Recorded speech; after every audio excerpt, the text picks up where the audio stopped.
Assalamualaikum warahmatullahi wabarakatuh. Perkenalkan, nama saya Dini Komaria dengan Standbook F1D219003 dari Program Studi Bioteknologi Fakultas Matematika dan Ilmu Pengetahuan Alam. Pada kesempatan kali ini, saya akan mempresentasikan proposal seminar penelitian saya dengan judul Uji Efektivitas Umbi Porang Amorphalus Moelleri Bloom sebagai produk gula menggunakan metode hidrolisis. Video presentasi ini dibuat untuk memenuhi syarat tugas mata kuliah seminar yang diampuh oleh Ibu Dr. Sri Andardini, MSI. Lalu langsung saja, tanaman Amorphalus merupakan tanaman hidup tropis yang banyak terdapat di wilayah Indonesia. Amorphalus biasanya tumbuh di daerah vegetasi sekunder di tepi-tepi hutan dan belukar, hutan jati, hutan desa dengan ketinggian 0-700 meter di atas permukaan laut, dengan rentang optimal adalah 100-600 meter di atas permukaan laut. Naungan yang disukai berkisar 50-60%, dengan derajat keasaman tanah yang ideal dengan rata-rata suhu optimal berkisar 25-35 derajat Celcius. Porang merupakan tanaman umbi yang mempunyai potensi dan prospek yang dikembangkan di Indonesia. Tumbuhan ini dapat dijadikan sebagai alternatif bahan pangan karena memiliki kandungan pati sebesar 76,5%, protein 9,20%, dan kandungan serat 25%, serta memiliki kandungan lemak sebesar 0,20%, dan mengandung senyawa glukomanan serta kristal asam oksalat yang cukup tinggi. Glukomanan merupakan biomaterial serbaguna yang berbentuk gel. Polisakarida ini mengandung glukosa dan manosa dengan perbandingan 5:8 yang dihubungkan oleh ikatan beta-karoten 1-4. Glukomanan merupakan polisakarida dari jenis hemiselulosa yang terdiri dari ikatan rantai galaktosa, glukosa, dan manosa. Berdasarkan uraian di atas, porang mengandung karbohidrat di mana nantinya dapat terkonversi menjadi gula dengan menggunakan metode hidrolisis. Porang atau Amorphalus Moelleri Bloom merupakan salah satu jenis tanaman iles-iles yang sering ditemukan di dalam hutan. Dapat kita lihat klasifikasi pada porang Amorphalus Moelleri Bloom dengan ciri morfologi yaitu memiliki batang yang tegak, lunak, batang halus, berwarna hijau atau hitam belang-belang.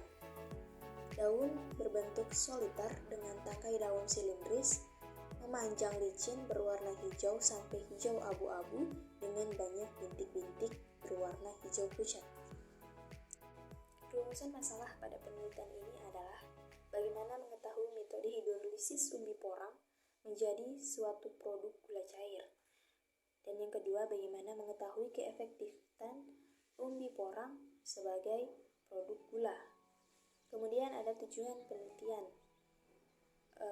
Penelitian ini bertujuan untuk mengetahui metode hidrolisis umbi porang menjadi sebuah produk gula cair dan untuk mengetahui keefektifan umbi porang sebagai produk gula. Manfaat khusus pada penelitian ini adalah penelitian ini diharapkan mampu memberikan wawasan terhadap masyarakat Indonesia bagian subtropis untuk memanfaatkan pertumbuhan porang sebagai peluang untuk diproduksi sebagai produksi lokal.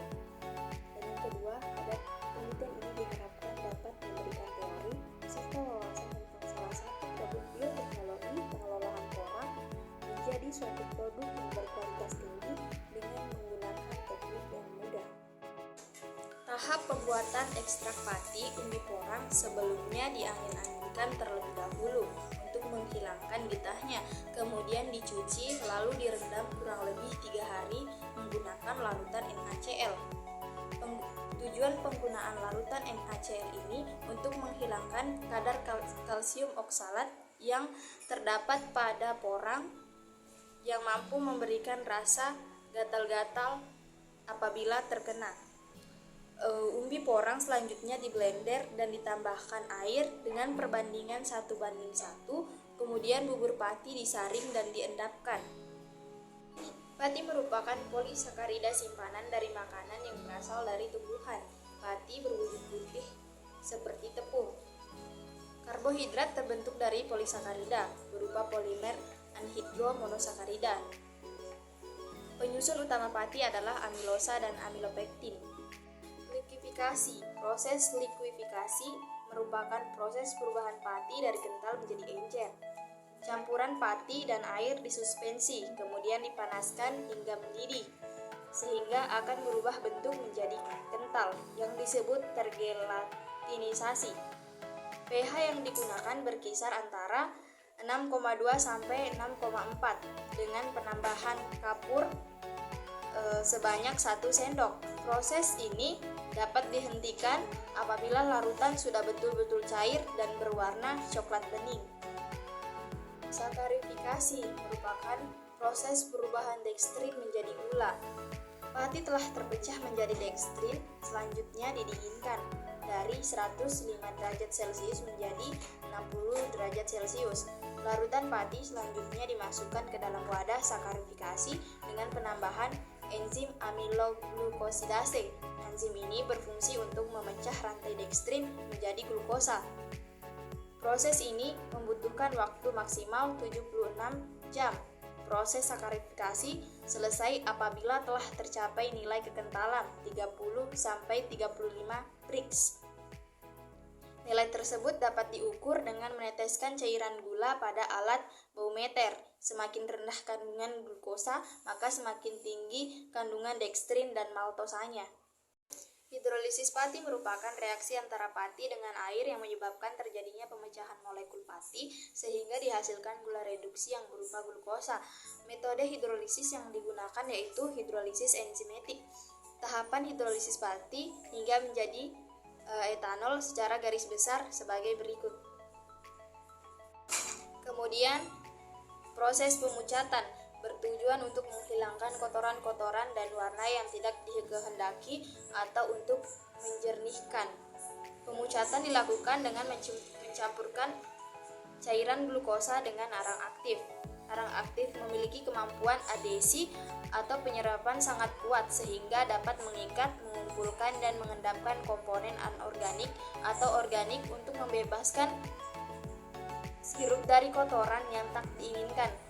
Pemucatan dilakukan dengan mencampurkan cairan glukosa dengan suhu selama pemucatan yaitu 80 derajat Celcius. Tahap selanjutnya yaitu penyaringan. Penyaringan berguna untuk memisahkan arang aktif dan komponen yang melekat pada cairan. Cairan bercampur karbon aktif dialirkan pada saringan. Penyaringan ini diharapkan dapat menahan partikel kotoran yang telah digumpalkan sebelumnya oleh arang aktif, sehingga cairan yang dihasilkan berwarna kuning muda bening. Jika tingkat kejernihan tersebut tidak tercapai, maka dapat dilakukan dengan menambahkan lagi arang aktif ke dalam cairan gula, kemudian didaur ulang. Kemudian ada proses penguapan atau evaporasi. Penguapan dilakukan pada reaktor yang sebelumnya digunakan untuk proses likuifikasi dan sakarifikasi. Proses ini dilakukan pada suhu 70 derajat Celcius. Dengan penguapan ini akan diperoleh gula yang berwarna jernih kekuningan.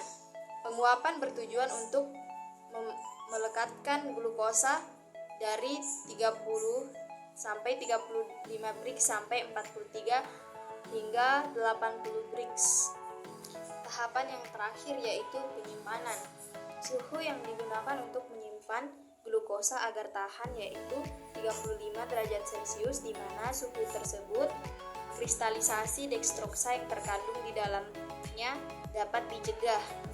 Sedangkan pada suhu yang lebih rendah, dekstrosa akan terkristalisasi sehingga dapat menurunkan mutu dan dapat menimbulkan kesulitan dalam penanganannya. Baik, itulah tadi presentasi proposal seminar saya. Apabila ada salah kata mohon dimaafkan. Saya tutup. Wabillahi taufiq wal hidayah. Assalamualaikum warahmatullahi wabarakatuh.